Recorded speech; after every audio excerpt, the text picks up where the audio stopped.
Jadi orang agung itu harus punya beberapa kompetensi dasar, kemampuan dasar. Jika tidak, dia akan jadi kesatria yang nista dan mengecewakan. Jadi para kesatria yang nanti ngurusi negara harus punya kualifikasi ini. Kalau tidak, negaranya rusak. Dia akan nista.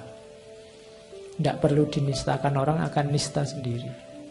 Jadi sebenarnya penistaan itu tidak perlu. Kalau orangnya nista, dia akan nista-nista sendiri. Kamu tidak perlu capek-capek menistakan orang. Nggak perlu capek-capek menjelek-jelekan orang. Orang itu kalau jelek ya akan kelihatan sendiri tanpa perlu dijelek-jelekan.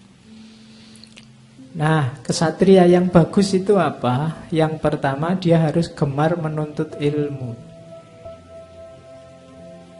Saya sering bilang manusia itu terbatas. Manusia itu luar biasa sebenarnya, tapi oleh Allah keluar biasaannya dalam wujud potensi yang harus kamu aktualkan. Mengaktualkannya lewat apa? Lewat ilmu. Maka semakin luas ilmunya, semakin akan kelihatan potensinya, kelihatan kemampuannya. Maka dia harus suka menuntut ilmu. Orang yang tidak gemar menuntut ilmu, kemampuannya akan terbatas. Potensinya tidak akan keluar semua. Apalagi raja. Raja harus senang menuntut ilmu, gemar menuntut ilmu. Ya menuntut itu maksudnya mencari, bukan kok menuntut mau disidangkan. Nanti kamu tanya, salahnya apa Pak ilmu kok dituntut terus? Nah, maksudnya menuntut itu ya nyari. Cari sebanyak mungkin ilmu. Tambah terus. Imam Syafi'i kan bilang kalau lewat waktuku dan tidak bertambah ilmuku maka celakalah aku. Jadi hari ini waktumu sudah mau lewat, sebentar lagi kamu tidur, sudah tambah ilmu belum? Nah, itu kan kamu harus refleksi sendiri. Setiap kali mau tidur, di antara wiridmu tanyakanlah, kamu sudah nambah ilmu apa hari ini?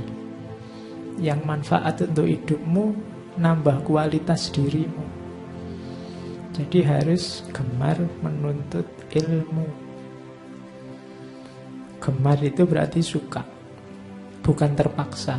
Kenapa kamu selama ini berat membaca, berat belajar? Mungkin karena terpaksa, atau kamu memaksa dirimu. Tapi ya tidak apa-apa. Kalau orang Jawa bilang tresno itu jalaran soko kulino. Lama-lama pasti suka. Kamu akrabi terus lama-lama pasti suka. Kamu ngincer siapa di sini, diakrabi aja. Suwi-suwi mesti ya nyambung-nyambung. Nah, itu gemar nuntut ilmu. Yang kedua, mampu ngaji. Ngaji ya, bukan cuma ngaji filsafat. Semua jenis ngaji termasuk ngaji Al-Quran. Kenapa istilahnya ngaji termasuk ngaji filsafat ini pakai istilah ngaji? Saya pernah menjelaskan bahwa ngaji itu dari kata dasar aji. Aji itu maksudnya kemuliaan. Ngaji berarti menuju kemuliaan, meningkatkan kualitas diri sehingga kamu dengan ilmu mau kamu semakin mulia, semakin mulia. Maka ngaji tidak ekuivalen dengan belajar. Belajar itu ingin tahu sehingga terus jadi tahu. Tapi kalau ngaji, yang kamu ketahui harus berefek terhadap hidupmu sehingga nilai dirimu semakin meningkat, kamu jadi lebih mulia. Itu ngaji. Mungkin kamu banyak ikut forum, tapi forumnya tidak bernilai ngaji.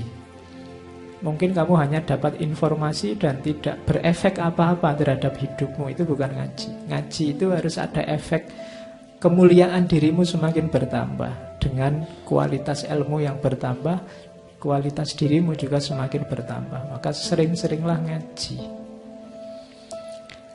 Oke, itu kenapa istilahnya ngaji filsafat. Cuma dulu waktu pakai istilah ngaji filsafat jane ya ngawur. Tapi lama-lama, oh iya ya ternyata pas juga ngono. Ya ndak apa-apa ya ketemu neng guru lo, skenario nya Allah kan memang gitu. Hidup kita itu sering yo pas-pasan gitu kan. Jadi, oh iya ya ternyata pas juga. Dulu kamu mungkin kuliah, kok aku kuliah filsafat ya buat apa? Akhirnya oh iya ya pas, untung aku dulu kuliah filsafat. Mungkin jadi gitu.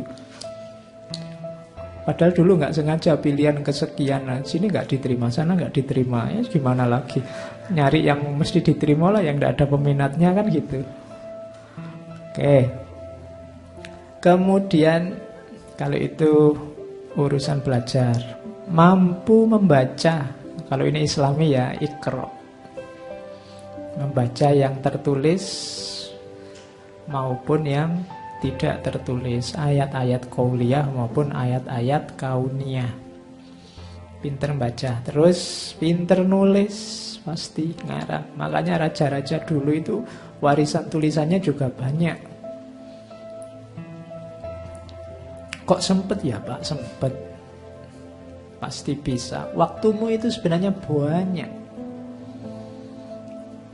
Sebenarnya enggak bisa orang alasan saya sibuk, enggak bisa, enggak. Waktumu itu banyak, hanya saja peruntukannya yang kadang-kadang enggak jelas. Enggak sempat Pak saya nulis, enggak sempat Pak saya baca, saya sibuk sekali Pak. Koyok ya, oh tapi ayo dicermati, buat apa waktumu dalam sehari? Berapa jam kamu pegang HP? Penelitian terbaru di Indonesia, rata-rata orang Indonesia itu minimal pegang HP sehari 3 jam. Rata-rata minimal ya. Jadi pegang ini itu 3 jam. Ya rata-rata berarti dikumpulkan orang se-Indonesia dengan sampling tertentu. Berarti waktu kita habis 3 jam untuk ini. Nanti tidurnya anggap aja 7-10 jam. Ya kan? Nanti dikurangi makan di kamar mandi. Kamu di kamar mandi berapa jam? Kadang wong di kamar mandinya juga bawa ini. Jangan-jangan 3 jam itu di kamar mandi bawa ini. Iya, kasihan temenmu yang ngantri, kamu tidak keluar-keluar. Didodok-dodok, ayo cepet sebentar belum game over ini loh. Oke, waktumu pasti ada, pasti banyak. Buktinya apa? Nenek moyangmu dulu bisa punya kemampuan-kemampuan luar biasa. Mereka jadi orang yang sangat berkualitas dengan 24 jam yang sama. Orang-orang besar itu waktunya sama persis kayak kamu, 24 jam. Kenapa mereka bisa sukses luar biasa, kamu tidak? Mungkin ada yang salah dengan manajemen waktumu. Raja zaman dulu pinter nulis, kemudian punya keterampilan fisik, terampil berkuda. Nah, ternyata penting juga ya. Cuma kalau hari ini mungkin kendaraan itu tidak cuma kuda, motor, mobil, macam-macam. Kamu harus bisalah itu. Karena di antara kemudahan hidup itu kan alat transportasi. Kemudian mampu menari, olah tubuh. Ya sekarang menari bisa kamu ganti olahraga. Jadi punya aktivitas fisik, punya keterampilan fisik. Kemudian seni, mampu menghayati lagu. Ya untungnya menghayati lagu ya. Kalau mampu menyanyi nanti kamu susah lagi. Ya kamu bisa nyanyi kan, tapi lebih baik kan jangan. Oke. Kasihan yang mendengarkan. Jadi ya manusia raja itu harus punya rasa estetik, antara lain penghayatan lagu. Karena urusan rasa. Di waktu kita ngomong sesi estetik, puncaknya ilmu itu kan nanti ada di estetika.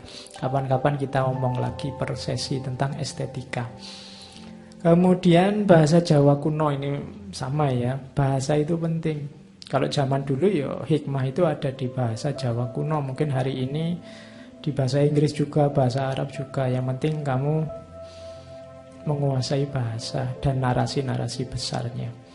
Kemudian menguasai ilmu dan siasat perang itu pasti. Kalau sekarang perang itu kan macam-macam. Kalau dulu perang fisik, tata gelar. Kalau sekarang itu ya bisa macam-macam. Bisa perang ilmu, negosiasi, diplomasi antar negara, itu harus dikuasai. Kemudian tanggap terhadap dinamika zaman, tanggap ing sasmito, mengerti sopan santun, adat dan budaya masyarakat. Itu pasti. Pemimpin satu negara, satu wilayah harus ada di bagian paling mulia dari sopan santun, adat dan budaya masyarakatnya. Tidak boleh diwakilkan. Tidak boleh alasan saya kan orang biasa, kadang-kadang salah juga. Tidak. Dia harus ada di bagian paling baik, bahwa kadang-kadang kejeblos iya, tapi dia harus mengusahakan dirinya selalu di ranah dan level yang terbaik. Berusaha ke sana. Nah, kompetensi inilah yang layak disebut wong agung. Orang besar, orang mulia. Oke, ya kalau diomongkan sini gampang, kalau dijalani berat itu lakunya seorang raja.